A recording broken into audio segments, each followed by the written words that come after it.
This clip is from the Boundary Riders podcast, and if you do enjoy this, then make sure to check out the full episode out every single Wednesday morning on YouTube and Spotify. Anyway, next question, rate it or hate it. The Demons will make a wild card spot this year.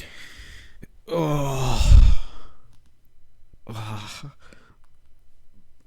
going to rate it. Okay. I'm going to rate it. You think they're going to make top 10? I think Cozzy Pickett and Gawn could get them there. Yeah, I reckon they could. And, even how I was talking about their forward line, I think it works very well, their forward line. It's a bunch of, let's be honest, they're all a bunch of role players. There's not one, like, Cozzy Pickett, I think is a mid forward than a forward mid. You know, they're all X Factors, they're all role players. They all play their role. They all play their role with their role. And to be honest, it seems like that's the type of game style that Stephen King wants to play. He doesn't want the fucking $1 million player. If he's got, he doesn't need the $1 million player. If you guys play your role, that's what he wants, and that's what they're doing. Yeah. And they're getting a few youth players in. They're playing some youth. They're playing some fun footy. Why wouldn't you? The footy of the Demons is really exciting at the moment. Yeah, they're putting 100 points on the board. Collingwood can't do that. Collingwood haven't shown it yet. Yeah. Yet they don't. It's not like I'm saying that they don't care about defense, but they want to play such an offensive game. Defense is not. They want to put 120 on the board. You beat us. Yeah. Basically, that's their gameplay, and they're playing well at the moment. And yeah, they may not get it, but in 6 weeks of football, it's going to be an exciting watch to see if they get it. I'd rather watch them play than some. Well, I'd rather watch them play than Collingwood at the moment. Yeah, at least they're playing some exciting footy, and you want to watch Cozzy Pickett. You want to watch a Gawn. You want to watch that team play. I think they very well could make a real charge for it this year. They've got a young team. I think as well with their forward line, like you think back to 2017 with the Tigers, and I know it's a bit different sort of team. Like the Tigers had the Mosquito fleet, a lot of small forwards, and then Jack Rewalder's the pillar. And I think, but all of them, maybe even Jack Rewalder at the time, wasn't like before that point. He was like the one. He was the only one they went to, and he won Coleman medals out of it. He kind of moved into like basically Damien Hardwick kind of pointed out, like if you want to win a premiership, you're gonna have to play your role. You can't just be the player that kicks 80 goals. You have to get 50 for us and be that pinnacle, that one who always brings the ball to the ground. Yeah. And even though the Demons have a couple of more taller forwards and stuff, they're all playing their role. And I think that's something that is, that I don't think they're going to win. They're not going to win the premiership this year. They're not going to win it probably in the next 3. But they very well could build a forward line around those sort of role players. Yeah. And build around that, and then eventually maybe they will be able to go and get it.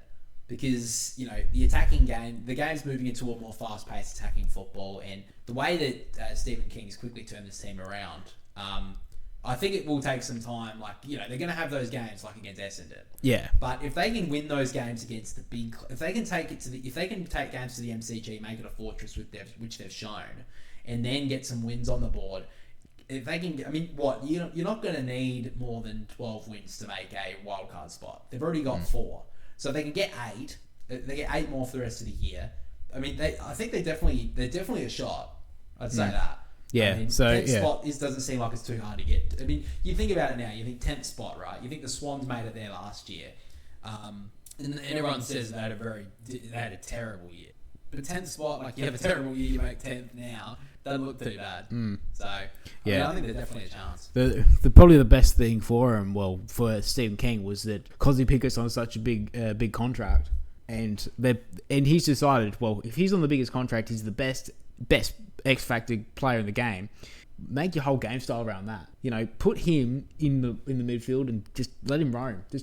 He's actually showing this year he can go back and forth. He's going back and giving there's some tackles that he's giving pressure in the back 50.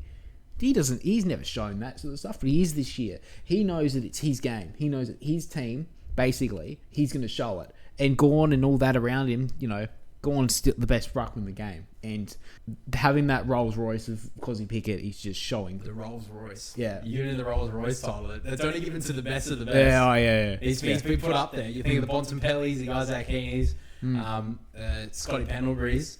You're given the Cozzy Pickett Rolls Royce status. They're putting, he's playing the role that he can go anywhere. Yeah, and You know, you're having your best ruckman in the game maybe ever. Why wouldn't you? Yeah, Why wouldn't you want want? his throat every day? Yeah. I mean, if you knock it down to his throat, he gets out of pretty sticky, pretty like tough situations. The amount of turns and stuff like that, and you're like, how the hell did he get out of that contest? And he kicks it forward and he hits the target, and you're like, no one else in the game could do that. No one. You know. And I mean, not to bring it back to TDK again, you're more angry, but you know, you're paying Cozzy a little. I think he's probably on less than TDK. I mean, yes, they're different players, but Cozzy Pickett as well is showing like, okay, you're going to pay me that much? All right, I'll be your number one. I'll be your guy. TDK is like, oh, you're going to pay me that much? Cool, I'm set for the rest of my life. Yeah. Anyway, I mean, I think that Melbourne definitely could make a run this year. Problem is if they do get a couple of injuries. That's the thing. That's you never know what happens if a Gawn goes down or a Cozzy Pickett goes down.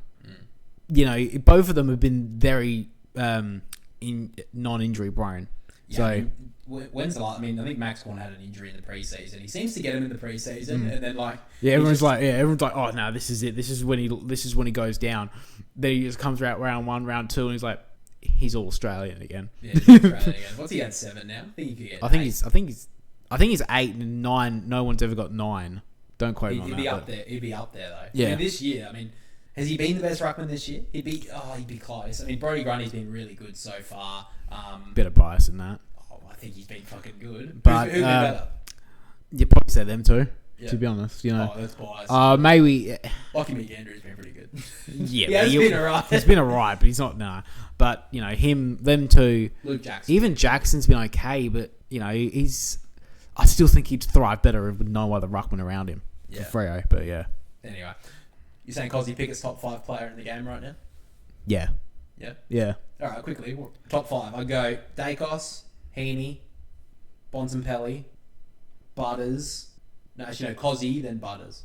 I think Cozzy does more on the scoreboard. I think there's probably a couple that are missing out there, but yeah, probably be my top 5. Yeah, probably the same. Yeah. Yeah. Nasai is close, but he's not there yet. He hasn't shown it over time. I think this year, by the end of the year, he may be in the top 5. But Cozzy Pickett's just shown it. I think even games last year, like against the Swans, when he kicked he had like 25 and 5. Yeah. You know, those sort of games are what you build your whole team around. Yeah, those I sort think of that's moments. definitely going to get to that. I mean, he's already shown a couple of times already, but I think Cozzy's probably shown it a little bit longer. Yeah, and you look at that and you're like, kicks 5 and 25 against the Swans, and TDK barely gets 10 We're back to against a rookie ruckman against the Crows. Totally worth it. We're back to TDK, are we? We'll complain about it for another hour. So guys, make sure to join our membership, and then we'll have a rant for TDK for an hour. But guys, that's all for that. That's all from Rated or Had It this week. 2 questions. I think they're pretty good. I think that's pretty good. I think you baited me for that TDK one. Well, I thought that he doesn't. Charlie Curno's had enough heat, so I had to put it to someone else. And you knew how I really felt about TDK, didn't you? Yeah, exactly. So I had to bring that one up. I've had enough rants on this podcast. I think it's time you had one.